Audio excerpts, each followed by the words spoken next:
This is Chris from Don't Let Them Burn. Welcome to the program. This is Paranormal Shift, episode 9. And before we get into our guest that you see right beside me, I'm going to take you on a little trip here. And this is here. This is our Parler. Want to connect with us on Parler if you're on there. Also, this is our store, Don't Let Them Burn. And you see the shirts there and whatnot, the mugs. This is how you can help us out after liking and subscribing and all that stuff, sharing. If you want to help us out with our documentary, this is how. Or there's links in the bottom. You can help us out other ways too.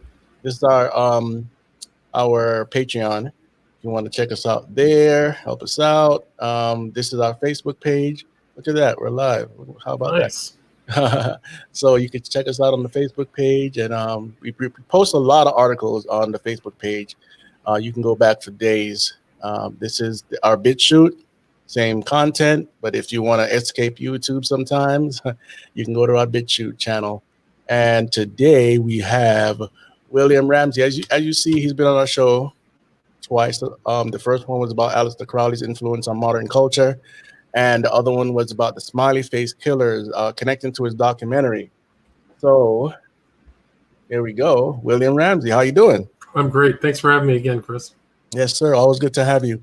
And your wealth of knowledge. You're coming out with another documentary, or is it already out? Well, I put out 3 documentaries this year. I put out one on Children of the Beast, which was kind of based on my book. I did Prophet of Evil as well. They're all on video. On Vimeo, sorry. Yeah. So you can see that. Yeah, there you go. Hey, that's so I did I think the documentaries kind of give people a visual kind of clue, or allows them to kind of see some, stuff they wouldn't see in just a book. So, yeah. So that's kind of what I've been doing. I've been kind of working on some other stuff, some stuff on Hollywood.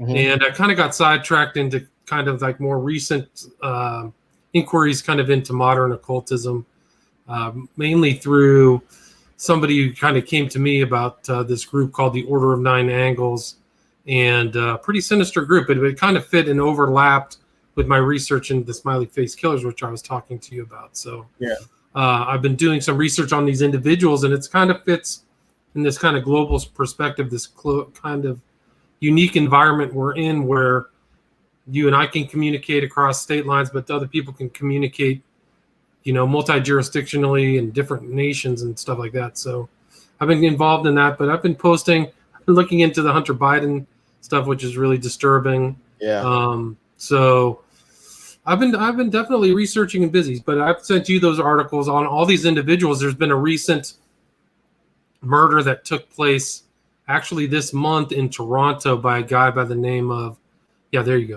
William von Nutjim. And this idea that these guys can casually murder people, this idea of culling, and it's an occult idea, and it comes through this group. It was basically formulated by a guy by the name of David Myatt, and you can see his name right there. Mm-hmm. But they actually just discern or distinguish themselves from other groups by their propensity for human sacrifice, and they call it culling. And it's very interesting because I think this group is really one of the groups that really grew due to the internet, and so it's really fascinated with me in that regard. But also because the guy who wrote it, Myatt, was familiar with Crowley and with the Temple of Set, which was by Michael Aquino. So, and there's actually stuff that this guy has had communications and writing pre-internet with people from the Temple of Set and Michael Aquino. But I think it's a very important group because it's also about white, kind of like they're like a white ethno state, but underneath that is this really harsh occultism. So they call it accelerationism, where they want to accelerate it's unbelievable. They want to accelerate the downfall of society to put in their ideal version of society. So it sounds like Kabbalah. It sounds like what? Kabbalah. Like Kabbalah? Yeah. Kind of. I mean, I think that they have this idea of like, it's kind of like old English kind of concepts. The guy who wrote it was very much into Greek mythology and Greek history. And so he integrated all these Greek ideas from the classics into this kind of group and things from like UK group. But he was, it's a very remarkable, but he really was pre-internet, but something happened and it took off in the internet. So you see these guys like this whole thing that went down in Charlottesville, right? The whole Unite the Right. One of these or two of these guys were members associated with the Order of Nine Angles. So they're like occultists, like literal occultists fighting for what they call the third position, which is like a white ethno state. But they're violent, man. They're really dangerous, but they don't have to be a white supremacist to be in the Order of Nine Angles. It just so happens that some of these people are. Some of these people are just flat out occultists. So it's really strange how this ideology spread throughout the world and other people picked up on it and took it their own way. They just had 2 church burnings in Russia that were affiliated with people who were reading ONA material.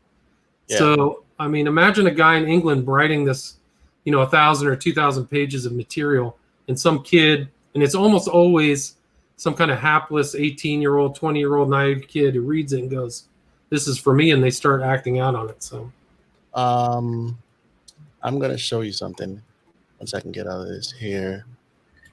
That this is being circulated through the Black community by mail, right? Okay. And so it's about who's afraid of Black power, blah, blah, blah, blah, blah, right? Mm-hmm. And then you go to this one, and it's wartime, right? Paid for, blah, blah, blah, all this stuff. But guess you see that? Paid for by the nine. Wow. Ah. See, that's amazing. Yes. So I got a hold of that the other day, and I was like, oh, snap, this is real. So do you know where those are, who is associated with the nine, and how many mailers went out into the Black community? I don't know how many went out. They have something on their website. I'll bring up their website really quick. They have a pamphlet. I didn't expect to talk about this. So give me a second. Well, it's interesting because the way this ONA stuff, the ONA is an acronym for Order of Nine Angles. Mm-hmm. It like started as a pamphleteering thing. So somebody would get 3 pages of something, and then another 3, and it grew into a corpus and ideology. But it really wasn't. It was kind of like sharing ideas. But they have concepts in there where they're always supposed to lie to other people. Yeah, they have concepts in there of Hitler worship. I mean, it's really crazy. Yeah, it sounds like some of the stuff from Islam where they're allowed to lie to move their, Yeah, right. That's right. That's a part of Islam too. That's right. There's like a doctrine for that. I forgot what it was. Yeah, Taqit or something. I can't remember. Yeah, I think you're right. No, that's good. Black men build, and they try to stay away from words like communism, socialism, and whatnot. Well, this is an incredible overlap to what I'm researching because they do the same thing. So they don't mention Hitler. They don't mention kind of white supremacy as much, but they have little terms that shield their meaning. So in the Order of Nine Angles, they don't say some of their rituals are like literal Hitler worship, but they don't say Hitler. They call it the year of Fayen, which is the year of rejoicing, 1889. From the birth of Hitler. So all of their time, it's not AD, it's YF. It's really crazy. Yeah. But a lot of these occult groups, they shield their ideas. Yeah, it's interesting. Yeah. And I'm looking through this thing. I'm like, if I was a regular 20-year-old, or whatnot, not knowing much, this would appeal. The wording is superb if you don't know what you're looking at. I'm sorry it's taking so long to download, but has your research found out who the 9 are that are financing that? No, but I think I heard someone say, so I can't verify, but I heard it's connected to the Boule. So that makes sense. Yeah. Then have you heard that BLM is like really shields its connection to the Democratic Party? Yes. You ever heard that? Like, okay, so they do, yeah. Yes. I think that's one of the secrets because I think Van Jones like had some organization that two of the leaders who are into witchcraft. We can talk about that too. Oh yeah. Yeah. So they're literally communicating with spirits, voodoo, like literal voodoo, Nigerian witchcraft. So I think there's 3 women who are involved, and like 2 of them, like I laugh with this other demon spirit. I'm like, what? What are you talking about? And they dress up like angels in certain some of their presentations.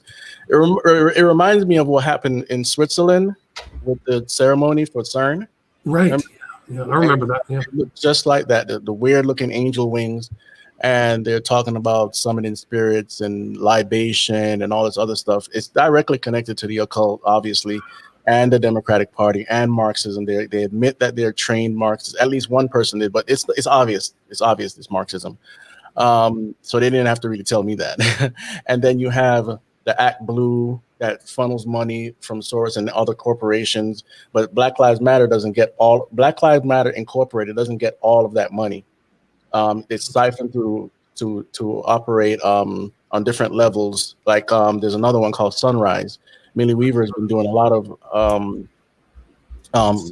basically some shows on exposing Sunrise, and it's Sunrise is basically targeting high school students, and then they'll end up using them as shields later on. They are purposely trying to get arrested and whatnot.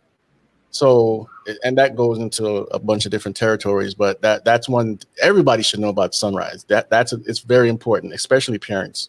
Wow, These naive kids to go along with this communist ideal. And of course, it goes into the green agenda and all these other things. But I mean, it has to be a spirit behind all of it, right? And because you know that Marxism came from Satanism. Right. I think there's a book titled that, Marxism, Satanism, something like that. There's actually a recent book that talked about Marx and his ideas. He was writing poetry about Lucifer and Satanism and satanic ideals. Yeah. And even the symbol of the hammer and sickle is the scythe or scythe of Saturn, right? So Saturn takes the scythe through humanity and cuts it. So, and there's stuff like, there's research where he flat out says like, yeah, I've created this ideology to overthrow governments and create chaos. I don't know what his exact verbatim words are, but Marxism isn't good. I mean, we live in really perilous times. I got to tell you, because there's a lot of things out there. If you're young and naive, and you could end up in some bad stuff. You do not want to get involved in ONA in any way, shape, or form, or occultism, really, for that matter, because terrible stuff. Yeah. So here it is. I had it on my desktop, so I just forget to download. Wartime, issue 1, June 2020. Black Men's Survival Guide, Part 1, and they go into the there's the Vitruvian Man, right? Yeah. Mm-hmm. So that's kind of a cult in its own sense. Yeah. Then they get all of these quotes from people that have passed, and that's the whole contents and whatever. And they go into wellness and self-defense and all this other stuff, but it's really about a war. That's and they, all this coronavirus and whatnot. Anybody that's watching, you can go download this blackmen.build. Like I said, the wording is very vague. It doesn't seem like it's communist, but it's there. It's there. So anyway, I don't want to spend too much time on this thing, but it looks like it's well put together. Like somebody had some technical knowledge, and yes, it looks good. Like it's clean. It looks like they spend a lot of money on this. Yeah. So we know that from a long while ago, these same communist ideology, the proponents of communism, they used, it doesn't matter if it's black or Chinese or Japanese, they always use two groups against each other, and that's how they're able to overturn a government or a country at that. You know about Mao and what he did and everything. Sure. So it's all the same program. But to see, when I saw the 9 on that thing, I said, my eyes lit up. I'm like, oh my goodness, it's crazy. It's an incredible number, because it's like the power number before you go back to 10 is 9, and there's all kinds of occult things of, like, I think the guy's name was Puharich. We're in contact with the 9. And if you go through Esalen, if you ever heard of Esalen, which is kind of like a new age spiritual center, kind of near in California, kind of, I guess it would be Carmel or something like that. but they were literally in contact with the Nine, and so many famous people went through there, like Timothy Leary, Robert Anton Wilson, even Charles Manson was there like 3 days before the Manson murders. So Esalen is really weird, but this Nine theme does pop up, and I think Peter Levenda talks about that as well in one of his books, like this concept of like ascended masters or something like that influencing people. So that's that's definitely not a Christian number. I'll bring one up. Gene Roddenberry. I'm actually, the stuff I'm going to show here, I'm actually researching for my documentary, but I don't care. It's public knowledge. There's people that can't put it together sometimes. Gene Roddenberry, he was in contact with something called the Council of Nine. Council of Nine, yeah. And they are the ones that influenced him to write Star Trek. Really? Right? Wow. Yeah. And they weren't physical beings. It's a spiritual group. Of course, there's probably more than 9, but they called them. And I'm going to show you some evidence from the past why that guy you just talked about, he would mention Greek stuff and whatever. You're going to see some. His name is David Myatt, Myatt. Okay, David Myatt. And so anyway, Gene Roddenberry got this idea from them, and Star Trek is, everybody knows Star Trek now. But what does Star Trek do? It's New Age themes. God, it could be anything that you want it to be. Q, the Q, remember from Next Generation? Right, yeah. In Star Trek The Last Frontier, you had this, they had to go to this planet way far out, and then in a cave, there's this godlike being looking like Santa Claus. Remember? I don't know if you saw that movie. Yeah, I think so. That sounds familiar. I remember Q for sure. Out of his eyes. As kids, we were dying at that movie because it was so stupid. But the lightning's coming out of his eye or whatever. So anyway, and actually Spock is a caricature of Satan. Right, and I think that hand sign was from Jewish occultism too. Did you ever hear that? Yes. And they would try to call down the spirit of God by doing, and they'd have to, hide their eyes or whatnot. But they're not really calling on the spirit of God. So anyway, there's that. So anything you want to say before I get into some of these pictures? No, show it to me. I mean, I'm curious because I've heard the Nine and all these guys. I did a show about a lot of these science fiction guys who were all together. Yeah. Who all met at the same time. It was Hubbard, Stranger from a Strange Land, Heinlein. Yeah. Roddenberry's in that crew. He's in that same Los Angeles kind of was a nexus. Yeah, this is from the comic books, so I don't know exactly who influenced this writer or whatnot, but obviously you're taking the Council of Nine. You got it from somewhere, and so this is basically a group. Let me just read it. In light of recent events, the Council has determined our best course of action is to shut down the Incidine program. The Council of Nine, also known as the Council, was a group of powerful businessmen and politicians who sought to gain power, wealth, and control from its members. They mainly operated in the United States of America through the manipulation of American politics and the economy. In 1947, Whitney Frost killed half of the members of the council, appointing himself as the leader of its remains. However, during her quest for the Dark Force, Frost was arrested by the SSR. So, this is comic lore, and we have that, right? Right. And what comic book world is that from? Do you know? Marvel. Marvel Universe. Okay. This is a whole wiki on it. They were in the films as well. As you can see here. So it's definitely, I think this is from Agents of S.H.I.E.L.D., if I'm not mistaken, or what's that one? Oh my gosh, Maggie Carter, is that her name? I don't know. I haven't called it Carter. Is the Marvel Universe also X-Men? Yes. Right? Okay, so that makes perfect sense then, because that the foundation of the X-Men and the X is all from the occult, and that the guy I don't know. Do you know who Peter Levenda is? Yes. And you can explain that for the audience because they have no idea what you're talking about. Go ahead. Okay, so Peter Levenda is guy who supposedly wrote the Necronomicon, that was a book within this. It's kind of fits in with kind of today's stuff, which is the what's that show? It's actually a lot of African Americans are in it. It's More. What's that? Yeah, it just came out.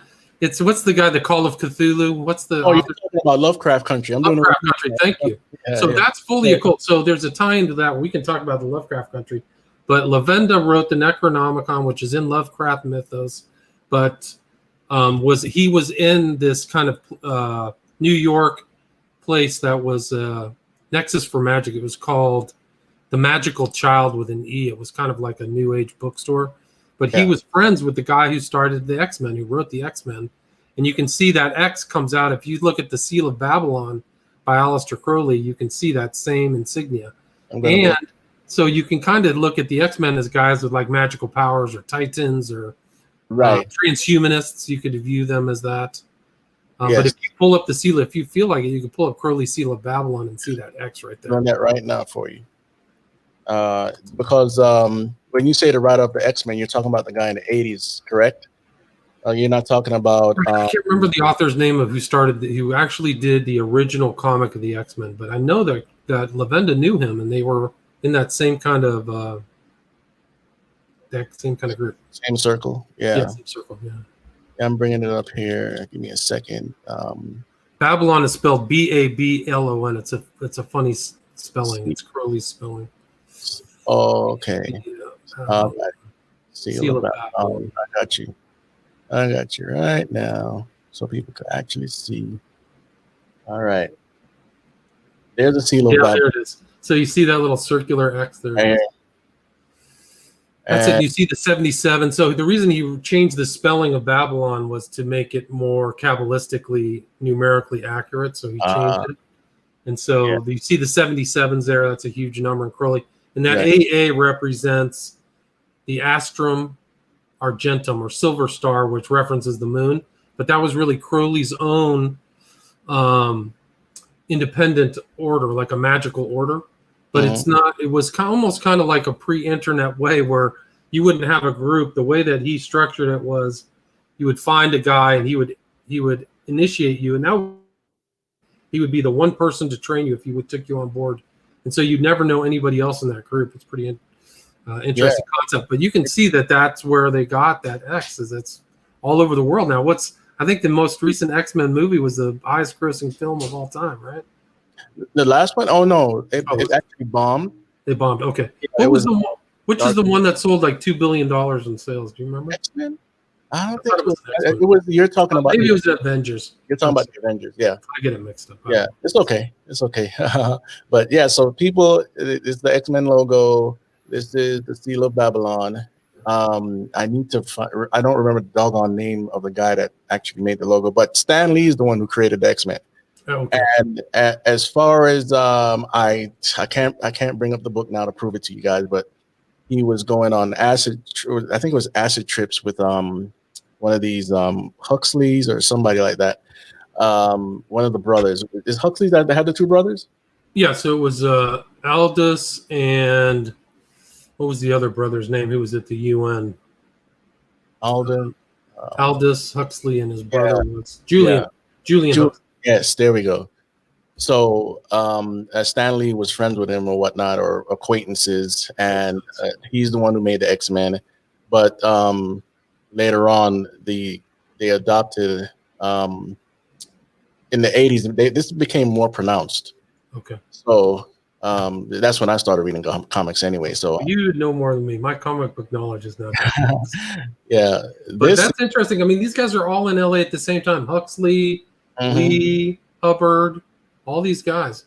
And this is pretty remarkable that they went back to Lovecraft as kind of these guys all, and it's interesting because he actually ties into the Order of Nine Angles because they're kind of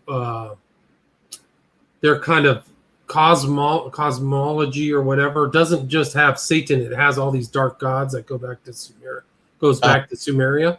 So you'll see this really weird, like almost Arabic type names of gods that go back to all the way back to the Middle East. Yes. And then it goes back to Baal and some other gods as well. Right. Biggie 21, I think it's Biggie or Big J 21. He pointed out it's Chris Claremont. Chris Claremont. I think that's it. Yeah, there's an article with Lavenda and Chris Claremont. I think it is. Yeah. I have to go back and find it. He said the artist for X-Men, Chris Claremont, study at the famous occult bookstore. Okay, well, that makes sense. Yeah. Mm-hmm. Yeah. So that's X-Men. This is Lovecraft Country. This, for people that don't know, anytime you see a squid-like demonic entity, it's usually Cthulhu, or that's how you say it, Cthulhu? Cthulhu, I don't know. Cthulhu or Cthulhu, right? And it goes back to Lovecraft. He was talking about the great old ones. Really, he's talking about the old gods. And so I'm actually going to be talking about this, Lord willing, tomorrow. We're going to do a review about the season that this came. It's very racially charged. The guy that wrote the book it has really no connection, not a real connection to Lovecraft. You know what I mean? He just took the lore and made a book off of it. And the funny thing is, it's racially charged, but Lovecraft, as far as I've been hearing, was a racist. Really hardcore racist. Yeah. Really, so really nasty stuff. Yeah. Yeah. If you want to, you can elaborate on that. Well, I mean, I can't say I'm much of a Lovecraft, that knowledgeable about Lovecraft, but he definitely had an influence on the occult, because even though he was a fiction writer, so many people identified with this kind of universe that Lovecraft had, which was really like godless, sterile. There's these mysterious old gods that are terrifying and influence events. And there's all kinds of weird rituals. I've read The Call of Cthulhu, and it's almost like the ritual magic is involved, and traveling and, going back into these old kind of caverns and things like that. Like, I think The Call of Cthulhu, something like that went on, or maybe one of these other in the Mountains of Madness or something like that. Yeah. But I think that the kind of subtext or the stories are all like very grim, godless, and man is just a tiny little peon in this terrifying, huge cosmos. I think that's almost the theme that goes through all of his books is they're subject to these horrible entities. This is the inspiration for the TV show. It's written by Matt Ruff. Okay. And there you see the tentacles right there and whatnot. Then you see the KKK mask. But to me, bringing out this in the times that we're in is very insensitive, and I think they're trying to push something. Just like what's that? Watchmen, the TV series, very racially charged. A lot of things are very racially charged right now. I mean, these people literally had the most wacky white supremacists chasing them through this movie. I mean, it's not what it's all about, but they inject all of that. And it's actually kind of annoying, to tell you the truth. Yeah, some of that stuff happened and whatnot, and yes, there were atrocities and whatnot, but to bring this out at this time of racially charged division in our nation, I don't think it's wise, but it's not about being wise, is it? I think there's something going on where they want to charge us to fight against each other and be separated. I agree with that. Yeah. So as we move on back to the nines now, if you're late, we were talking about the nines. And we talked about Gene Roddenberry and what's this guy's name again? Sorry. David Myatt. David Myatt, right there. And so he's still alive. He's in his 70s. Oh yeah? Yeah, and I mean a real nasty character. He was part of a group. I think they really were National Socialists, but they called themselves either National Action or something in the UK. He was raided. He was associated with a really dark event where a guy took a bomb, and it was the London nail bomber, they called it, incidents. I think it was in 2000 or 1999, before September 11th, 2001. But a real nasty character. You didn't really have a success in raising people to the National Socialist standard, but his occultism was much more popular, much easier digested by a wide variety of people. You may not know the core of it. Yeah. I find the theme of communism going through all these sci-fi writers. Not all, but you know what I mean? Like the early 20s and whatnot. Most of these guys are communists. I didn't know that. Including H.G. Wells. Right. H.G. Wells was like a Fabian socialist or something like that, right? Which is kind of communist. Yeah. Paganism is like the slow, incremental, introduction of socialism. Yeah. So so we had this one from Marvel. It's for those that are just tuning in. It's Council of Nine. It's in Marvel Comics, and then this movie, The Nines, featuring Ryan Reynolds. Basically, he throughout the movie, you see the Kabbalah string there. They turned it green, but it's supposed to be red. Right.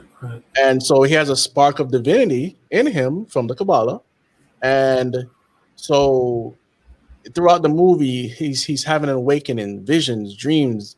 People are contacting him saying, "You're one of us." Anyway, and by the end of the movie, he manifests as a god and blah blah blah blah blah. So wow. So it's like he's going up the ladder towards apotheosis or whatever godhood. Yes, absolutely. And so somebody pointed out the race war is called Helter Skelter. Yeah, I forgot to mention that. It's Helter Skelter. Helter Skelter was in the Nines, is that right, or was it in something else? No. He's just pointing it out while we were talking about it. Okay, sorry. What said? Somebody said I think Ryan Reynolds is Rothschild, if I'm not mistaken. It could be.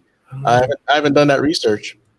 Then we have this book, The Council of Nine: Briefing from Deep Space. And I think this is one of the books where you can actually find a lot of evidence on what's really going on there. So there's a group out there. New Age, yeah. It's absolutely occultism, New Age. Yeah. Here goes another symbol for Council of Nine. And it's in different cultures, people. And as you're pointing out, there's a reason why they pick 9, even though we know that many fallen angels are around us. They have these divine councils, and there's a divine council in the Bible, by the way. There's a divine council where God had actually set the angels over the nations, and these angels did some bad stuff. So anyway, I haven't done all the biblical research on that, but they're there, and this is a recording group called the Council of Nine. They have one of their albums called Trinity. All right, here's another book. Idrash. Yeah, so there's like Indian kind of. Yeah, exactly. This one right here goes off into Buddhism, Hinduism, another council, right? Right. This is Egyptian. Wow. Yep. 9 gods. Mm-hmm. The Nile, all that stuff. Yeah. And as far as I know, the Egyptians had 10 main gods, and then they had the lower gods, right? But here we have 9. What else? Another depiction here. That's obviously Hinduism again, and Buddhism, and all that schisms and wisdoms, and look what comes up. I wasn't even looking for this. We talked about Star Trek, right? Yep. What else there? Okay, so the Council of Nine in Greek mythology was Aphrodite, Apollo, Athena, Jupiter, Hephaestus, Hera, Hephaestus, Hera, Hermes, Poseidon, and Zeus. And guys, listen, I can't prove this, but I'm digging, okay? But no, can you go back there just for a sec? Because the Church of Satan pops up. So you have the Church of Satan, the Intergovernmental Council is the Council of Nine. Yes. And so that's also important. Mm-hmm. Sorry about that. No, it's cool. Politics, Republic of what's that? Sina. Then you got in fiction, you got Alliance Union Universe, and what's that? In role playing games, the Ascension, Mage, the Ascension, the Traditions, and all sorts of other stuff, right? So now this I can't prove it, because with the Justice League, you sometimes it's 7, sometimes it's 12, and other times it's 9. Okay, so I guess make with that what you want. But here's the issue. Going back to this account right here, a lot of these Justice League members represent those same gods. Flash is Hermes. This would be Poseidon. Right. This is Diana or Ishtar. Her name is Princess Diana. In some incarnations, her father is Zeus. Then you have Batman. Batman actually, I can't prove it right now, but I'm tracing it back to some type of Mayan or something god that's a bat. Of course, this guy is nothing but technology, and he's fused with magic from the mother box. This guy right here he was sent from a heavenly place Right. by his father, so he's supposed to be a character of Jesus, but he's like more or less the Antichrist, because that thing that looks like an S on his chest is really a dragon. Okay. So, and you can find proof for that a lot of places. Okay, if you want to go look that up. So again, I can't prove that this is a Council of Nine, but they are related to the old pagan gods. And so that right there ends my little slideshow on the council that I found today. Interesting. Yeah, look up. Gosh, I mean, it's interesting because I think there's a tie-in to the Council of Nine with the Stanford Research Institute. So you can type into Google Stanford Research Institute, Council of Nine. I think all those characters will pop up. Puharich and some of these other like families, people from very wealthy American families were involved in these seances and stuff like that. So I think there's actually like recordings of, or not like written transcripts of the conversations they were having with these beings. I got to find that again. Yeah. I don't know for sure. Let me try to go into Google's little all. Okay. Let's see what pops up here. See if you're familiar with anything. It says Stanford. Council. Yeah, look at that. UFO database. Okay. Yeah. This is interesting. No. Yeah, see, so there's the entities for 25,000 years, alien presidents. Centered in the modern world, which is at the advent of Christianity, correspond princely offspring of Anunnaki, Egypt's great Ennead, as well as Hellenistic Zeus. Yes. Yeah, so they've been around different cultures, and you know they all give the same message. It's about stopping your nuclear program, coming together as a world in one world religion or whatever, right? And government, and also the Christians are a problem. We need to figure it out. It's like the UN. It's like the UN. Can you scroll down and see what Society of the Nine says? Thanks. Yeah. Indian Emperor, Secret Society of the Nine Unknown Men. See, so then you've got all over the world in separate cultures. And what's this? The Nine Worlds.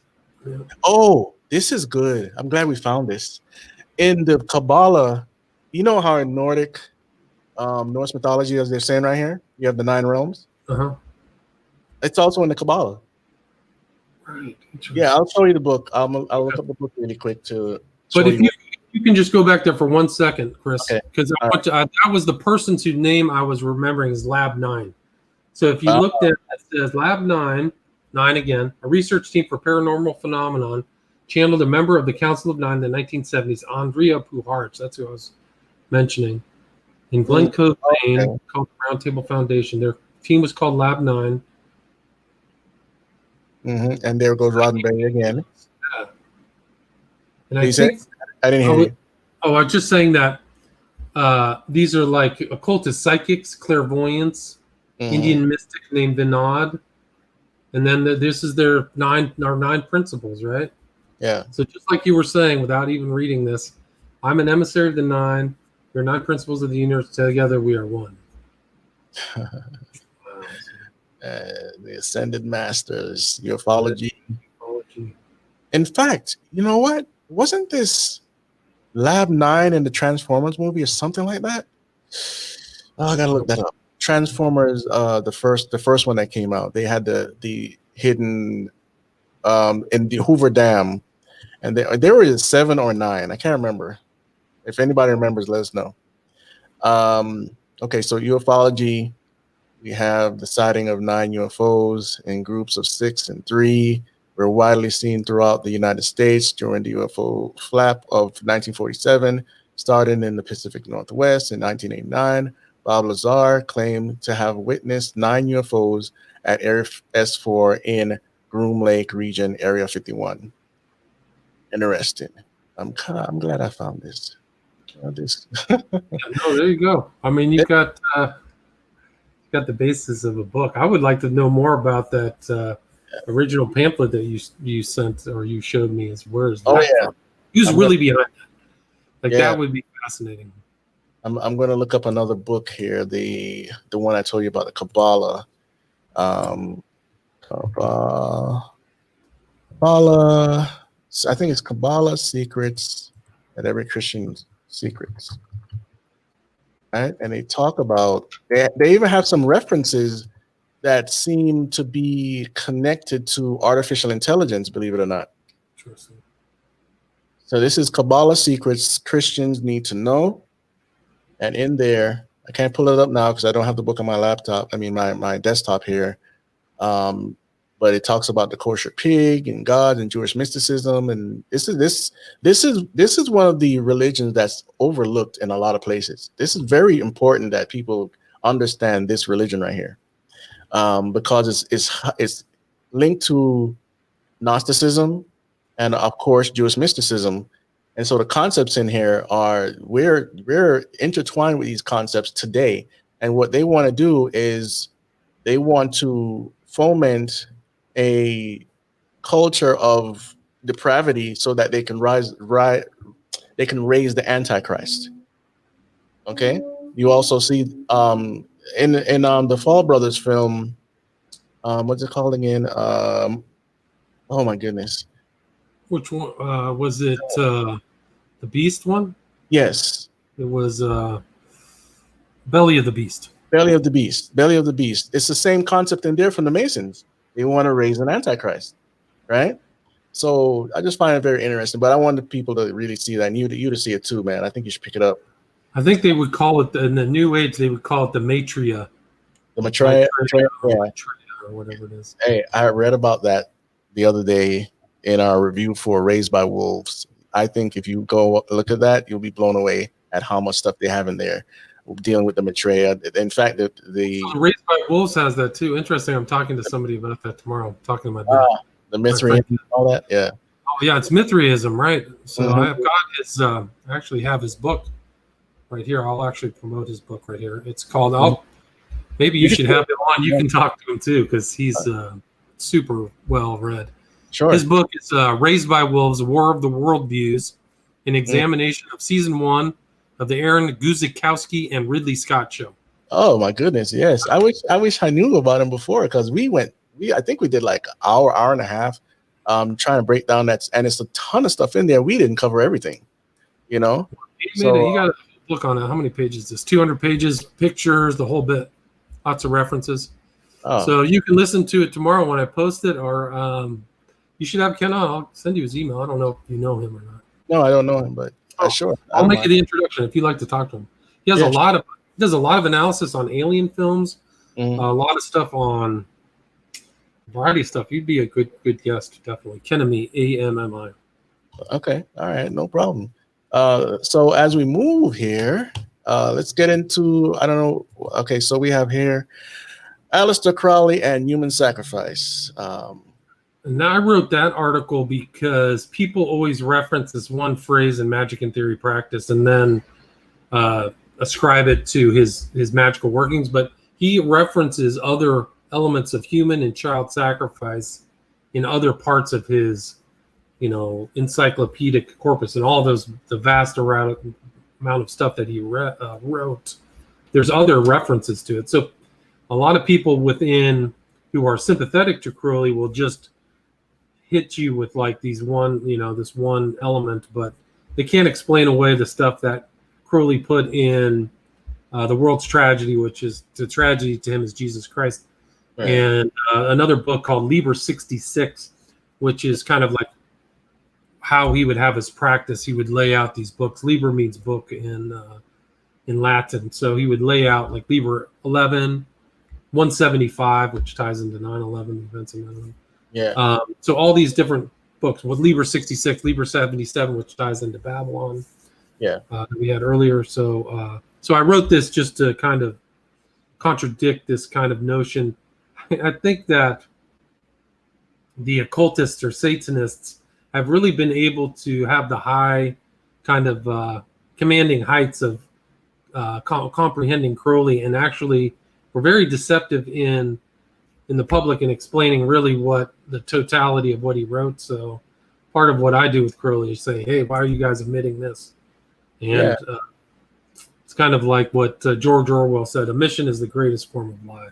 So if people are omitting these things from explaining Crowley's ideas on sacrifice, they're not addressing what he wrote. And these are just the public documents that people have access to. Some of these occult orders have information that we don't know. They're orally transmitted, meaning they're just talked to each other, so they're not in writing, so it's nothing you'd ever see. Right. And all these channeling of beings or whatnot. You got Lamb. Crowley had tons. The Order of Nine Angels is trying to presence these old gods. They're literally doing rituals and trying to create just accelerate the destruction of the world, so they can put in their own political group that would be like what Hitler did, slave society, just horrible stuff. Like, so these aren't good people. It's interesting. The Order of Nine, I mean, it gets really dark.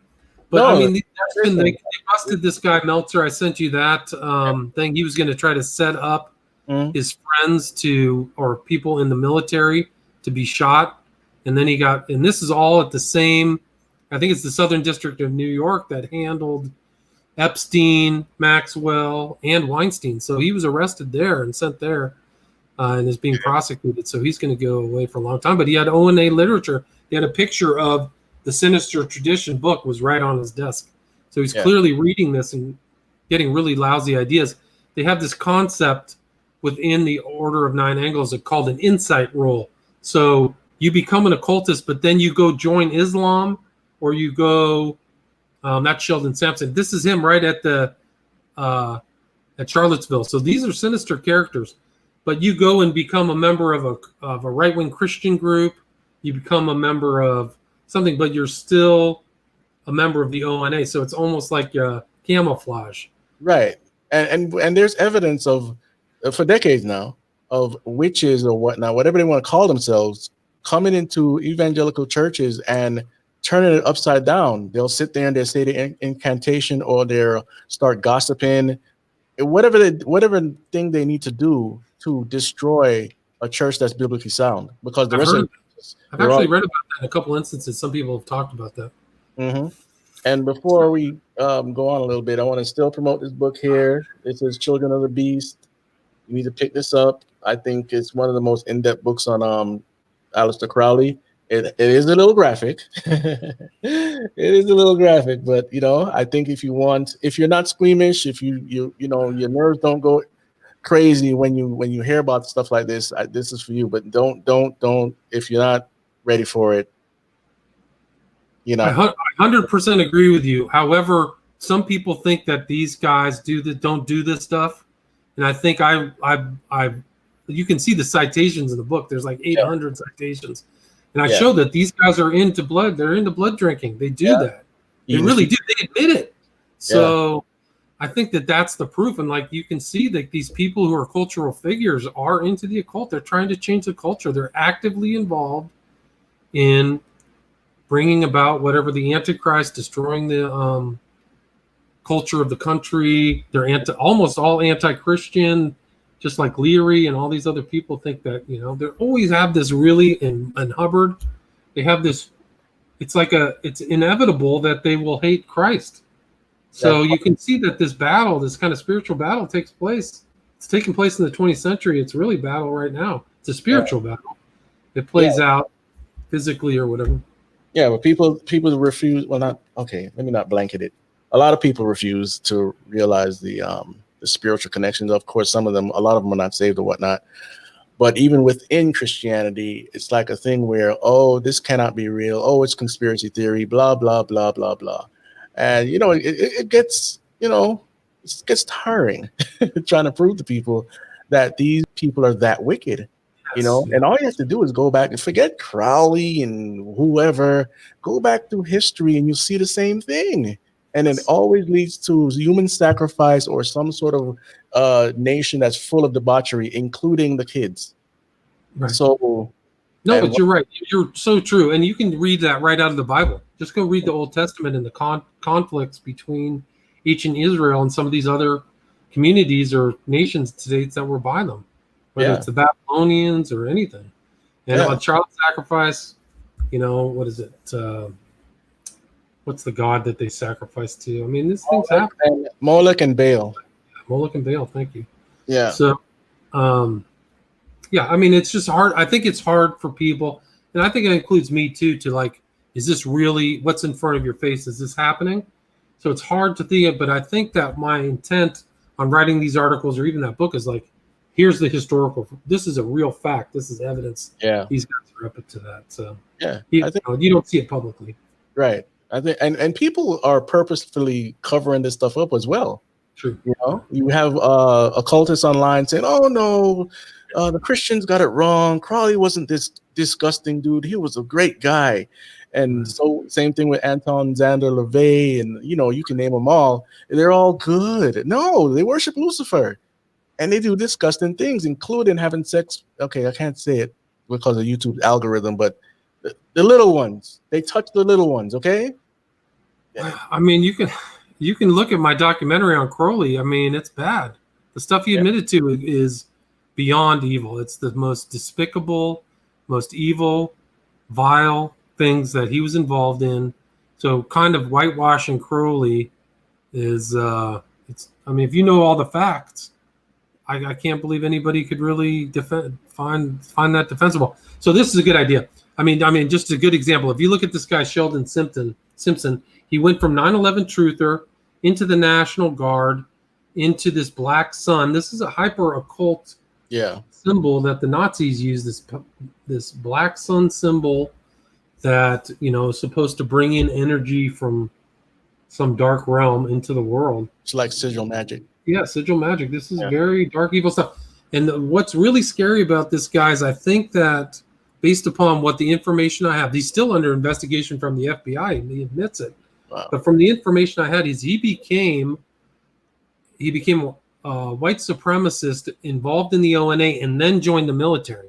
So that he joined the military, he actually, believe it or not, was in one of the National Guard units that was stationed at the White House this year to quell the riots in Lafayette Park, right across from the White House. Wow. So this is like recent. This is very recent stuff. He admits right here.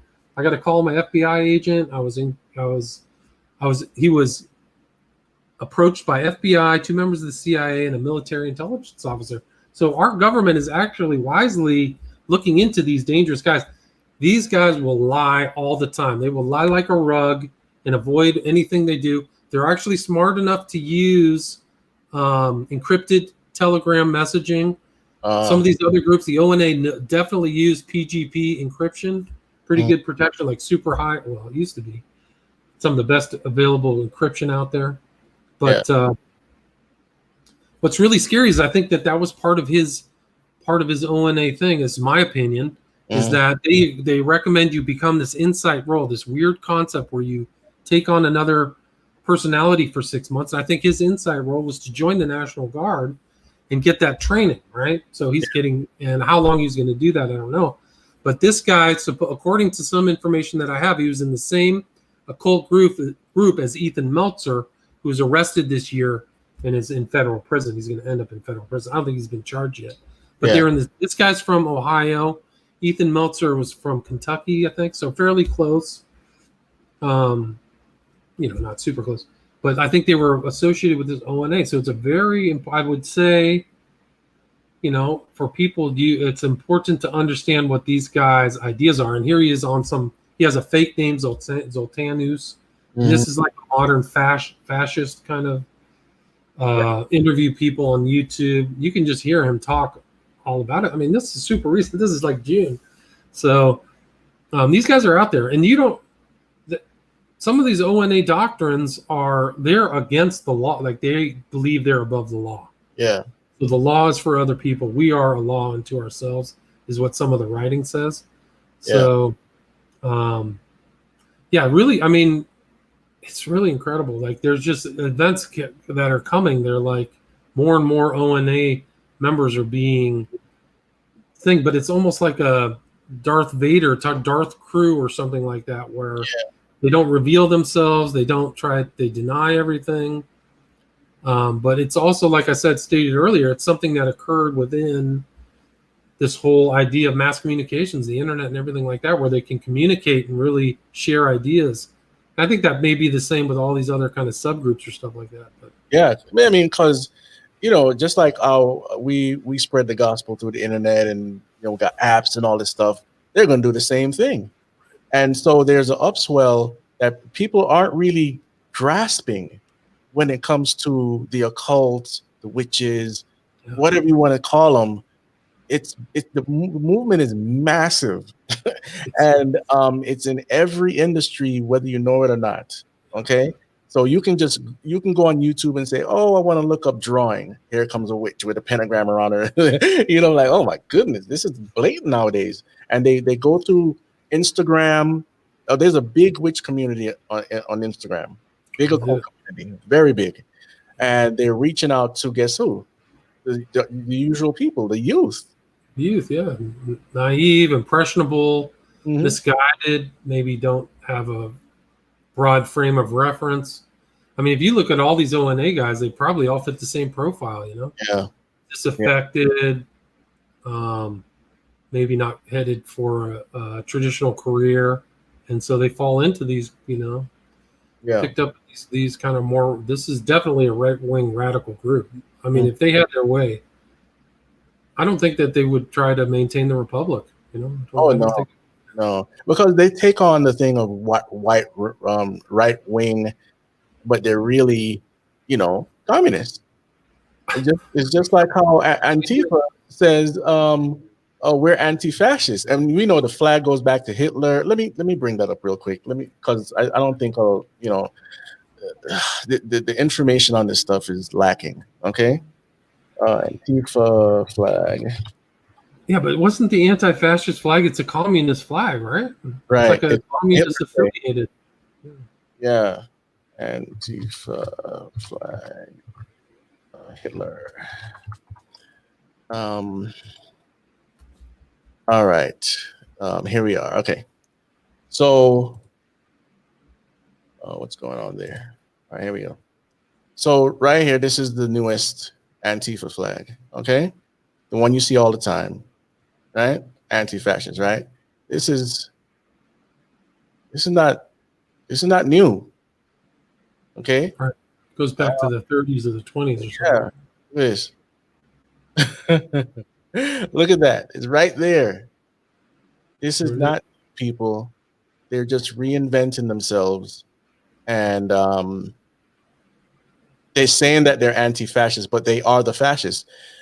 And then they project everything that they really believe onto you, just like the modern day leftists or leftists. They'll say you're a racist, you're a racist, you're a racist. No, you're the real racist. So they project all of that stuff on you, just like how they project Russia on President Trump. It's the same thing. If you go against feminism, oh, you're misogynistic. Right. Oh, I'm not. I just reject feminism. Or if you say anything about, alternative lifestyles like homosexuality or whatever else, oh, you're a homophobe, a this-a-phobe, a that-a-phobe, everybody's a phobe. It's not true. So, but you bring up Christianity and see how fast they become a phobe. Right. That's so true. They hate Christians. Yeah. These anti-fascist types. Communism and Christianity do not coexist. I mean, if you look at all of these communist takeovers, any country, whether it's China, Russia, Cambodia, all anti-Christian, man. They went after the Christians. They persecuted the Christians. If they didn't kill them, they drove them out. They burned churches in Russia. There were huge tortures of like very benign Orthodox priests. They would just kill them all. It was terrible. Yeah. Super abusive. Burn down old relics and stuff like that. So they really want to rechange everything, and I think that's a scary aspect of anti-fascists. Is they would probably, if they could do it, pull it off, they'd probably burn down any church in this whole country. Yeah, and that's the thing. They have to get rid of the church first. You know, this Black Fist thing, it's always connected to something communist. Always. Do not be mistaken. Always. If you're in some group that uses this thing, it's fascist, communist, socialistic, whatever. It's been used everywhere around the world, and now it's found itself since the, I believe, 60s in America. They set up these groups to cause problems, and it's always linked to the occult in some way. Believe me, always. And it doesn't mean, when I say the occult, I don't mean like it has to be what Black Lives Matter is doing today. It could be just something out of Africa that's dealing with Afrocentricity, and it's linked to some god that you never heard of. Okay, it's been used in the Caribbean. And many of these political parties are using the terms that seem well, like People's Political Party or something like that. You know, National Party for this, that, and other. Every time you hear those terms, you're gonna see either these Black Fists or some sort of communist agenda, and it's always linked to the occult. So, since we've taken a little political turn, just a small one. These are timely issues. I think it's important to address. You want to get into? I don't know if you want to come back and do something on what I call the pizza people, or you want to talk about that now, or you want to go into Hunter Biden? Which one? No, let's do pizza first. Then we can talk about it. All right.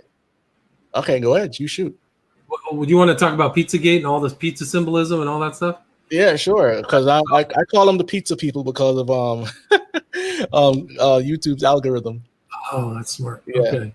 So the pizza people, it's like a weird symbolic underground. It goes back to the whole events before the election, the release of the Podesta emails, probably done by Seth Rich, who paid the price for it, and really kind of changed the election, because in those emails they talked about spirit cooking with Marina Abramovich, which is like pig's blood and stuff like that. That was exposed. They're also within. You can just search on WikiLeaks. You can search the Podesta emails. They were talking about thelema in that, which is a Crowley term meaning will. So somebody asked Podesta for a thelema. I've never heard that as like in that context before, but just the fact that term showed up. And they also used the term MAP with an acronym, MAP, which is, I think, stands for minor. It's like it's like a new term for, instead of pedophile, you're a minor attracted person. So it's yes. It's in those emails. And he's talking to Dennis Hastert, who got convicted of all kinds of sexual abuse. So there was a big mess, and never properly investigated by the government. It was all supposedly debunked. It was all, all kinds of weird terms were used against it. This lady, I mean, have you seen the picture of her with the pentagram on her stomach and stuff? I've seen the one with the goat. Blood, all kinds of bones. Self an artist, right? I mean, I call her now witch. I have a book about her where she used to go into like haunted closets and talk to spirits. So she's definitely, I mean, and they say, I think there was a term, either her or somebody, where these guys, these performance artists, don't look at their art as mere art. They look at it as a ritual. They say that, literally say that. And I think Genesis P. Orridge, who's a Crowley devotee, who's in my book, Children of the Beast, also talked about that. He was doing all kinds of weird, creepy, sick stuff. So, so there's the sharp knife, and that supposedly ties into you eat the pain. If you look at the fingers of Podesta, go look up, type in John Podesta fingers. He looks like he's cutting his hands. They don't look normal. Like he looks like somebody who's broken his hands multiple times. It's really strange. I mean, pull it up. Like if you look at my hand, I do not have a worker person's hand. I have like a soft writer's hands, very uncalloused. But look at John Podesta's hands, man. I'm bringing it up right now. See what we can find here. An infamous picture of him. Yeah. Which one am I looking for here? Yeah, there it is. 14 in the fish. Mm-hmm. Look at his weird hands. Yeah. Oh, yeah. Look, see, like he's broken. Like his pinky looks like it's been broken multiple times. Yeah. Like he has abnormal hands to me. And then that 14 fish, actually, somebody told me that ties back into Egyptian Egyptian mythology where I think that Osiris was cut into pieces, right? And then thrown in the Nile, and the fish ate part of his anatomy. Is that right? Right. And they use the number 13 because the 14th piece is the phallic, and they can't get it. In fact, you know what? I got to bring up something really interesting right now. What was that? But no, tell me, Chris, do his hands look unnatural to you? Yes. Okay, because they look unnatural. Yes. The movie with Will. Oh, here it is. Sorry, guys. I'm gonna look this up real quick.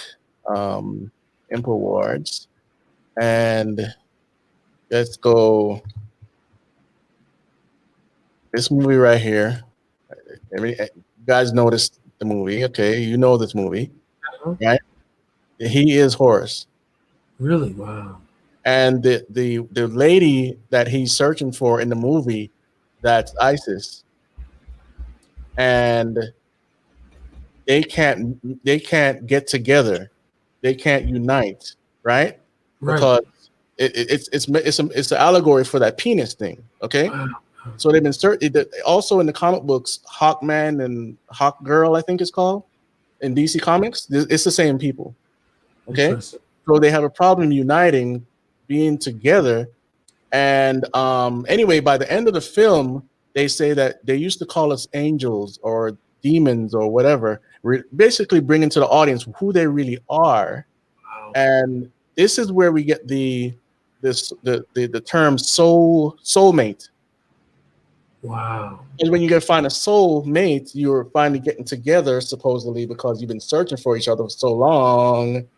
That's the Osiris and Isis theme, right? So, it's amazing. Hollywood is super occult. It's incredible how much like people are being exposed to this stuff. Yeah. Wow. So if you watch Hancock, you'll see the themes now that I've told you. It's always going to be some sun theme with the eagle, or the eagle represents a phoenix, and all this other stuff. It's weird stuff, but once you know how to maneuver around the definitions and the symbology and whatnot, you'll get it very clearly. Okay, so so pizza people. So then, I mean, if you go back, this guy James Alefantis was supposedly one of the top 50 most powerful people in Washington, according to I think Washington Times or one of the local magazines. And he was a literal pizza procurer. All he did was had a pizza shop called Comic Pizza with weird occult symbols on the front, moons and stars and stuff. And so people didn't know, but he was very well connected. The guy was in the art industry. He had also restaurants in Germany, so he had international international contacts. But also on his Instagram account, which freaked people out because it had all this pizza symbolism. This one, so that's Comet, correct? You see the moons and stuff. Yes, the moons and half moons and stars, and it's literally a downward facing pentagram. I mean, no doubt about it. Yeah. So if you're a Christian, this is kind of like bad omens, like. But even the artistry on the walls was weird. Oh my gosh! Like it looks like something from like a drawing from True Detective or something like that. Yeah. But now I think Americans are more willing to accept the idea of human trafficking and weird things that are going on. I'm not saying that that happened in Comet Pizza. I am saying that should have been investigated. It was super creepy.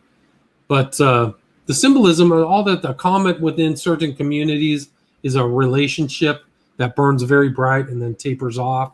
Yeah. The ping pong has been used in the movie Lolita. All kinds of ping pong is a really weird symbol and has really dark connotations to it. So, and all these people are involved in that. Podesta and Hillary Clinton is in that area, pictured in that area.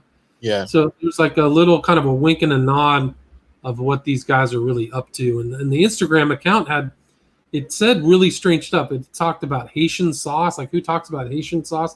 Like, there were coded words like you would talk in the mafia or in some kind of occult group. And there was actually one in the context of Epstein that mentioned Little St. James. I think it was, it said something like Little St. James. So they knew about Epstein back then in 2016. Yeah. And I wish I could find that. Like, you could see this reference, but I mean, you just look at this. This is just totally perverse. Like, yeah. And for those that don't know, this is paintings that Podesta owns, right? Something like that, yeah. Yeah.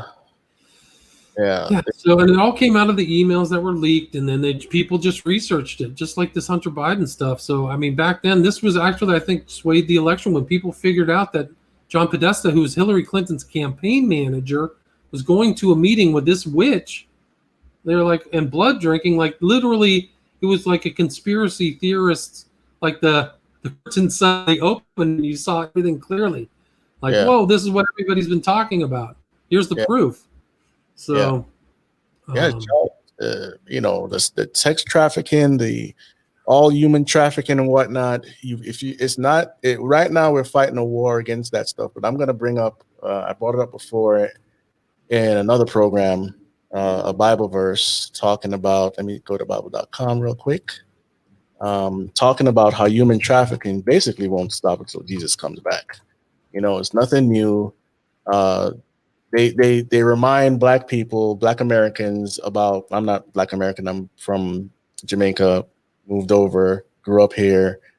So I wasn't saturated with the whole, you know, stuff that people got to be constantly reminded of because they want to turn us against each other, and they have to use that to agitate Black Americans. So anyway, I think it's Revelation 18. I would say that the U.S. is kind of like a new Rome, so almost like an imperial empire power. It kind of deceives itself by saying it's a Christian country and culture and all this other stuff, but it really operates kind of like Rome. So all these things that happened in Rome happen today: human trafficking, political murder, all kinds of, you know, conquest for money. So it's kind of sad to see that like trafficking is that overt, you know. So yeah. I remember when I first started this program close to 7 years ago, we were finding articles about how they would do Super Bowl busts at the stadium. Right. Sex trafficking. Yeah, no, that's true. I was like, what? You know, so understanding all this stuff, it takes some time, okay? But here's the thing. We are not talking theory. We're talking facts. There are conspiracies. There have been conspiracies since the dawn of man, and conspiracies used in courts. Okay, so don't let the CIA, who made up the terms conspiracy theory, blind you from the truth, because they made that about JFK, right? So ever since then, conspiracy theorists. Yeah, I'm trying to find the verse here still, but you can go on about some more piece of stuff, and I'll find it real quick. I mean, the thing is that people got opened up to all these symbols, these pizzas, hot dogs, these weird terms, these kind of groupings of people. I mean, I didn't know much about that, but also the fact that some of these things just don't get researched. I mean, they get researched. The government doesn't get involved in doing that, because I thought there was enough there to necessitate a real inquiry. But it's a shame, and I think that, like, yeah, it's just incredible. You just wonder what happened to some of those kids or what they covered up. But I mean, I think it ties into kind of like these Hunter Biden, that stuff on his laptop. If it's all real and it's not just a big kind of like psyop, it's really bad what they're posting on. Well, you know what? Some of it you can't prove it's him. Others you can. I've seen enough, and I don't want to see no more. Okay. But they're also in some of these videos, a Chinese person because they're Chinese nationalists that want us to be free America. They don't want us conquered by China, and they're saying that what's coming after the election, America won't survive. I'm not saying it's going to happen, so don't get scared, people. But there are uprisings planned for election night and afterwards. So listen, we're in the fight for our country, and also this human trafficking stuff is a part of all of that stuff. You just have to do the research. There's been so many arrests, from cartels to miniature groups or whatever, little cells, and it's bad. It's bad. And Trump has actually put together a group to fight human trafficking, and the mainstream media will not cover it. That tells you there's a systemic problem, and it's not racism. No, okay. That's true. They just had a huge bust in Ohio of like 175 people. So they rounded up 175 malefactors in Ohio. I forgot the guy's name, Mirror or something like that. He was involved in human trafficking for like 20, 30 years. He was an attorney. He got away with it because the whole city and all of his pals were also involved. So nobody busted. They never just busted him, and they just got popped. So kudos to that. There's been a lot of arrests. I mean, particularly Epstein and Maxwell as well. We don't even know how many people Epstein trafficked, thousands. Yeah. And what happened to those kids? He was taking people out of Venezuela, like really impoverished countries. So, yeah, that's the thing. They always feed off the poor, man. I mean, sometimes they go to wealthy neighborhoods or whatever, middle class neighborhoods, and they groom these girls that are in high school that have no clue. They've never been taught anything called street smart, and they get groomed. And next minute, they're selling their bodies. They never thought they would, but then now they are, you know. And they turn the screws on them real tight. Like, hey, you want a job? I've got this great job. You can make money. And then next, you know, they're in this environment and they get afraid. They can't get out, you know? Yeah. So, I mean, yeah, they were, in Epstein's case, they were like predators in like high schools and stuff. And they just made all these false promises. So we'll see what happens with this whole Maxwell. When she did her deposition in 2016, I don't think she told much truth. Yeah. Oh, yeah. I listened to the show you did with another person on that. You were saying that. Yeah. Well, this right here is Revelation 18. This is around the fall of Babylon. Whether you think, whatever you think Babylon is, this is the fall of that. Okay.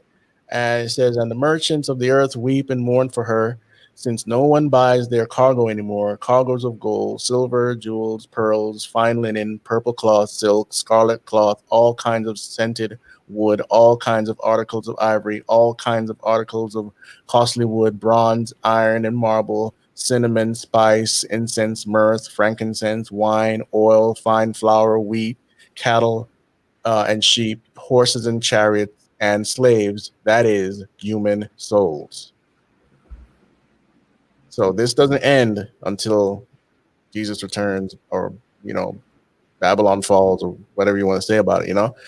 So I found that interesting about a year or two ago, and I was like, this has been in front of me the whole time and I didn't see it, you know? Yeah. So yeah, it's very interesting, and got maybe about, I don't know, 15 minutes or so. Sure. Yeah. So, do you want to take some questions? Is anybody on the other thing? Anybody want to ask some questions from Facebook, Pinterest, not Pinterest, but Periscope and YouTube? You can ask some questions. This man is well researched, so you know, go ahead and ask away as we continue here. This is about the cult culture that we live in that's been boiling up since the 20s, something like that, and it exploded around the 60s and 70s. Through Aleister Crowley's teachings, Anton Zander LaVey, and a whole sorts of other people. Hinduism came in through the Beatles. The celebrities, again, they started to take on yoga and all this stuff. And it wasn't popular then, but it exploded over the next decades or so, 40, 50 years or whatever it was. And now you can't go anywhere and not see yoga. It's in medicine. The Kabbalah is there too. That's in your corporate offices, in your mood boards, in your vision boards. These concepts come from there. And I'm not saying you can't make a plan for the day, but these concepts come out of the occult, like a vision board. It's like you put up this board and you put, say, a vacation spot, a car, a big house, all these things, and you meditate on that. You meditate on that because you want to manifest it into your life. That's the occult. You either say the word, paint the picture, or whatever, and you try to manifest this thing into your life. And pretty much the concept doesn't belong in your home if you're a Christian, right? But I know Christians personally that are into this stuff. So go ahead. Yeah, no, I mean, I think that you'd be shocked how much like stuff from modern culture, films, and things like that are come out of the occult, or come out of New Age ideas, which is really based in the occult. So, and I think that change in culture is intentional to facilitate these things that are going to happen in Revelation in time, maybe not in our lifetimes, but I think that you can just see within the last quarter century the breaking down of borders, communication. So I think that they're always just going to kind of keep moving and pushing humanity forward through the occult and getting people to agree with their ideas to that kind of end of the world kind of time of the kind of like the Antichrist and all that. I think that's really where the people are headed. Pretty much, yeah. Somebody's asking how do the Jesuits fit in? Well, I mean, I think if you want to look at the really broader, there's a really good graphic about like the pyramid and all these little pieces that facilitate Babylon in a real broad political perspective. Maybe not so much as in Revelation, but if you have that kind of view where the world is Babylon, I think the Jesuits are part of it. I think the Scientology is part of it. Skull and Bones, all these different occult orders and groups kind of all come together to make this this global structure.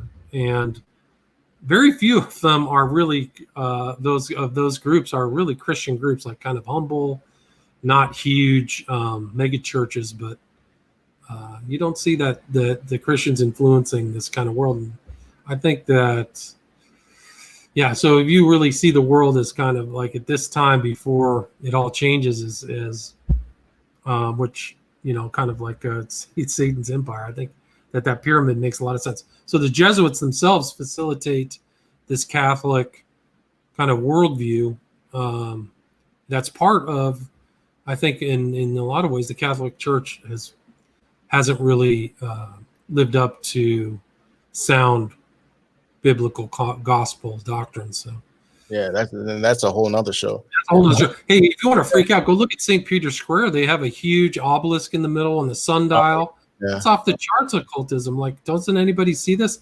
And then you see this huge mass of people walk in there for special holidays, and they're just being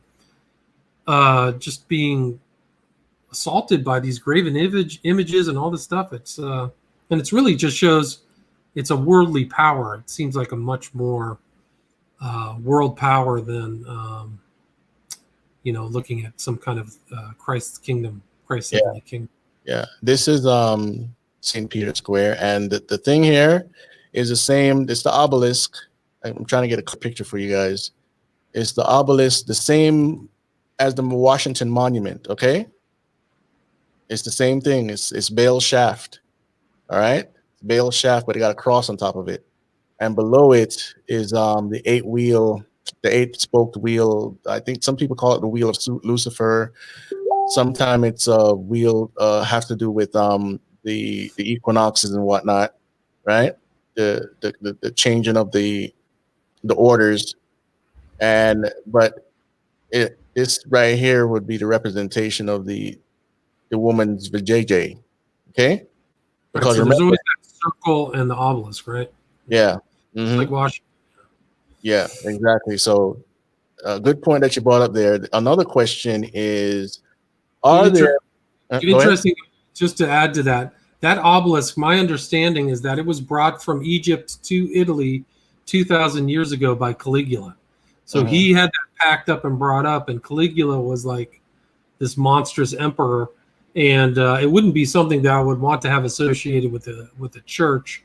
Also, Caligula had like this boat. He would go out in this boat and supposedly conduct human sacrifices. I got to confirm that. So that obelisk is not.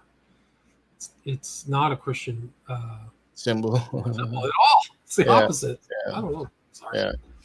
It's also, you'll go to cemeteries and you'll see a ton of these things because you have Masons buried there, Jehovah's Witness buried there, because they're the founder of Jehovah's Witness he was into Freemasonry, and the guy or woman that founded also Seventh-day Adventism was into Freemasonry, and I can go on and on and on about this thing, but you'll see it in a lot of cemeteries.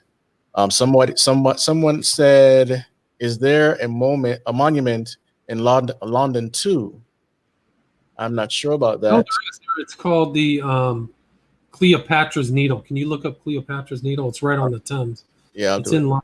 It's interesting. The reason I know that is because Crowley did some ridiculous, like, public stunt in front of Cleopatra's needle, and yeah, that's it. And I believe that's from Egypt as well. Yeah, You can look it up in Prophet of Evil, where he just did something where, like, the world's going to change. He did 2 rituals on the same day, very public, with this kind of occultist Gerald York. But yeah, definitely. right. Yeah. So I think we have another question here. Okay. The person says, "Are there very many celebrities who don't prosper without pledging allegiance to Satan?" I think there are a few. I think that actually they had Matthew McConaughey on Joe Rogan, and he made his Christian testimony. You know, I thought that was interesting that he brought that up. I think Rogan asked him stuff like, "How does that play in Hollywood?" Yeah. So I think that they keep it kind of. They're not very open about it. I think Chris Pratt is a real, very serious Christian as well.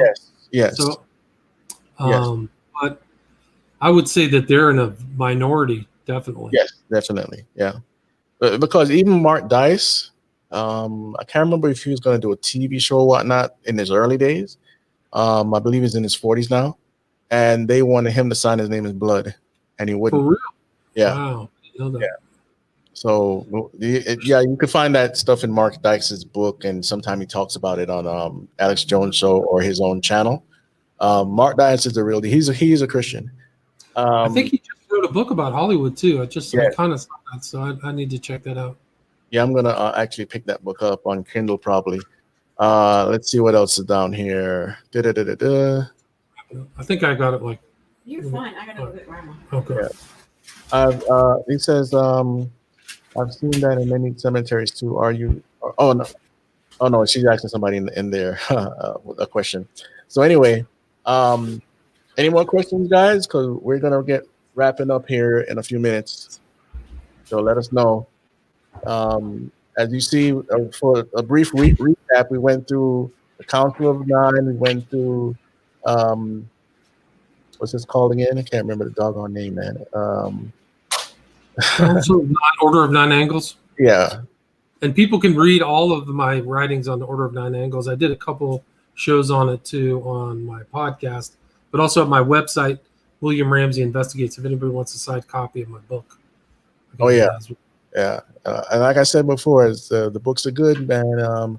Abomination, the Damon Eccles and all that stuff. I guess next time you come back, we could talk about Damon Eccles and some of that stuff. Very That's deep. Yeah. But the thing is that these characters, once you study them, you really can grasp what they're trying to achieve and how it ties right into biblical understanding. No question. Yeah, for sure. So, we are in the end times. We don't know when the hammer's going to fall and all that tribulation stuff starts. We don't know, but we know that we see the signs. We know that it's escalating through the occult. We have Friday evening, we're going to do a show on the rise of witchcraft and the occult in our culture. And we're going to go through some articles that will blow your mind. Okay. The Pagan Revival is real. It's been around for a long time, but it's just manifesting in a way that in Europe, they're starting to worship the Norse gods again. Thor and all these people. So they're setting up the temples. They're going to, wait, what's that? Stonehenge? They're going there and starting that up again. So we are close, people. But let's continue praying for an awakening in the human soul as our days on this planet wind down. So anything else you want to say? Tell people where to find you and promote. My Vimeo channel with my 5 documentaries is just, you can go to Vimeo and type in William Ramsey. They haven't censored me there yet. I feel like my YouTube channels are right on the edge of being pushed off a cliff. They're going through old videos of mine, and I got a strike from a video I made like 3 years ago. So that might not be long. William Ramsey Investigates, my podcast. I did a show that they actually kept from going on, which I didn't think was possible So that podcast is William Ramsey Investigates. And my books are on WilliamRamseyInvestigates.com and at Amazon.com. So if people want to read these books. All right. So here's the Vimeo really quick. Yeah, go to, see if you can go to, yeah, that's it. I think it goes into my, the pay options. So then it will show the 5 videos. I don't know if you can do that from your side. Pay option? What do you do? Let's see if I can find that. So you go into Vimeo and you go VOD pages. I think it's on-demand pages. William Ramsey would be it. I don't know if you can do. I'm not, because I'm logged in here. I'm not sure what to do. Those are not the documentary pages. Those are just my videos that I've also have on there. Okay. Maybe you can't pop it up. I don't know. Yeah, I don't see where My that actually go. Anyway, they're on there. My documentaries are on there somewhere. I don't know exactly where they are. Okay, so pretty much on demand, and you have links on your website, right? So you can go to William Ramsey Investigates, and I think if you just type in William Ramsey documentaries, it'll pop up on. Okay, that storage here and whatnot. Yeah, so check this stuff out, people. I highly recommend it. Not a lot of people does this sort of research, and it's very interesting stuff. And as you see, the books aren't expensive and they're lengthy. So check it out. And guys, remember, preach the gospel. Thank you for joining me, William. Chris, great to be with you again. Thanks for the invite. Sure thing.